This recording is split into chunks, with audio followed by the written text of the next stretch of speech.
শিলিগুড়ির টাপগ্রাম ১ নম্বর অঞ্চলের পূর্ব চয়নপাড়া এলাকায় অঙ্গারীছোড়া নদী দখলকে কেন্দ্র করে বুধবার চরম উত্তেজনা ছড়ালো।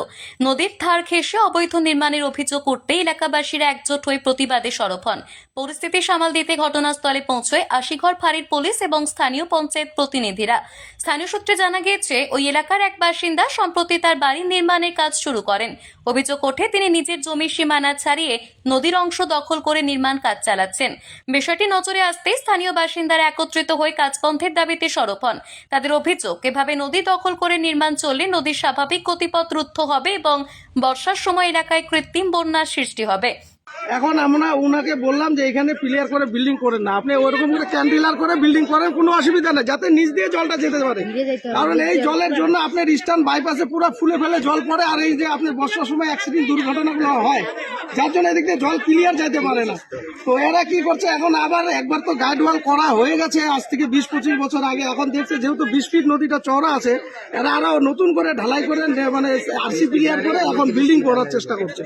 তো এইভাবে সাধারণ আমরা এই নিচে বাড়ি ঘরগুলো তো প্রত্যেক বছর জল খাচ্ছি, রাত্রেবেলা থাকতে পারতেছি না, ঘরের থেকে বাইর হয়ে আপনার ওই রাস্তায় এসে বসে থাকতে লাগছে।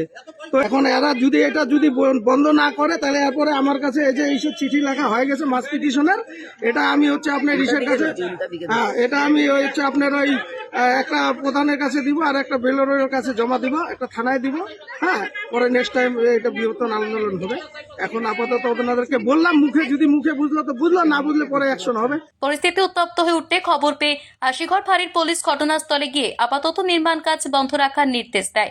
ঘটনাস্থলে উপস্থিত পঞ্চায়েত প্রতিনিধিদের পক্ষ থেকে স্পষ্টভাবে জানানো হয়েছে যে সরকারি আইন অমান্য করে নদী দখল বা কোনো ধরনের অবৈধ নির্মাণ কোনোভাবেই বরদাস্ত করা হবে না।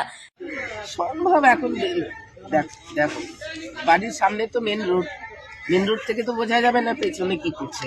তো এই দিককার এরা কিন্তু আছে এখানকার পুরো গ্রামবাসী যারা নদীর এপারে আছে তারা আমাকে কমপ্লেন করলো। তো আমি ওনাদের বাড়িতে গিয়ে বলেছিলাম যে দাদা আপনারা কাজ বন্ধ রাখুন, আপনাদের এভাবে এদিককার লোক কমপ্লেন করছে, আপনারা নদী দখল করে বাউন্ডারি দিয়ে পিলার উঠাচ্ছেন, এটা তো ঠিক না। বর্ষাকালে তো সব জলমগ্ন হয়ে থাকে। যে মানুষের এত জায়গা আছে সামনে, জায়গা থাকা সত্ত্বেও নদীটার উপরে সবার নজর, এগুলো ঠিক না। মানুষ প্রাকৃতিক জিনিসটাকে নষ্ট করে দিচ্ছে, যার জন্যই বন্যার সময় বর্ষার সময় আশেপাশের বাড়ির জলমগ্ন হয়ে যায়। তখন আমি যেহেতু এখানকার পঞ্চায়েত মেম্বার, আমাকে হ্যারাসমেন্ট হতে হয়, আমি দেখতে আসি, আমার তো কোনো উপায় নেই, আমার দেখা ছাড়া তো আর কোনো উপায় নেই। প্রশাসনের পক্ষ থেকে আশ্বাস দেওয়া হয়েছে যে জমির সীমানা খতিয়ে দেখে পরবর্তী পদক্ষেপ নেওয়া হবে। তবে এরপরও কাজ বন্ধ না হলে এলাকাবাসীরাও এই বিষয়ে ব্লক ভূমি এবং ভূমি সংস্কার আধিকারিক, পঞ্চায়েত প্রধান এবং পুলিশের কাছে একটি যৌথ লিখিত অভিযোগ জমা দেওয়ার সিদ্ধান্ত নিয়েছেন। অন্যদিকে অভিযুক্ত বাড়ির মালিক তার বিরুদ্ধে ওঠা সমস্ত অভিযোগ অস্বীকার করেছেন। তার দাবি, তিনি কোনোভাবেই নদীর জমি দখল করেননি। দীর্ঘদিনের ভাঙনের ফলে নদীর পাড় বিপজ্জনক অবস্থায় থাকায় এবং বাড়ির নিরাপত্তার কথা ভেবেই তিনি শুধুমাত্র পুরনো অংশ মেরামতির কাজ করেছিলেন, যাতে ভবিষ্যতে ধস না নামে। এইটা কখনো আমি নদীতে যাই নাই। আমার 5 কাঠা জায়গা, আমার অরিজিনাল রেকর্ডের জায়গার মধ্যেই আমার পুরানা ঢালাইটা কমজোরি হয়ে গেছে, তার জন্য আমি একটু ছাপটার দিচ্ছি। আমি ওখানে কোনো পিলারও করব না, কিছুও করব না, বুঝলেন। আমার রেকর্ডের জায়গার মধ্যেই আমি আসি।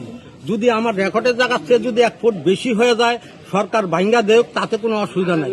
আমি ওইসব ভয় পাই না, আমার কোনো ওইসব আমি সরকারি জমিনের মধ্যে আমি যাচ্ছি না, আমার রেকর্ডের জায়গার মধ্যে আমি আসি। আপাতত পুলিশের হস্তক্ষেপে কাজ বন্ধ থাকলেও এই ঘটনাকে কেন্দ্র করে এলাকায় যথেষ্ট উত্তেজনা রয়েছে। তানিয়া সরকারের রিপোর্ট, পাহাড়িয়া টাইমস।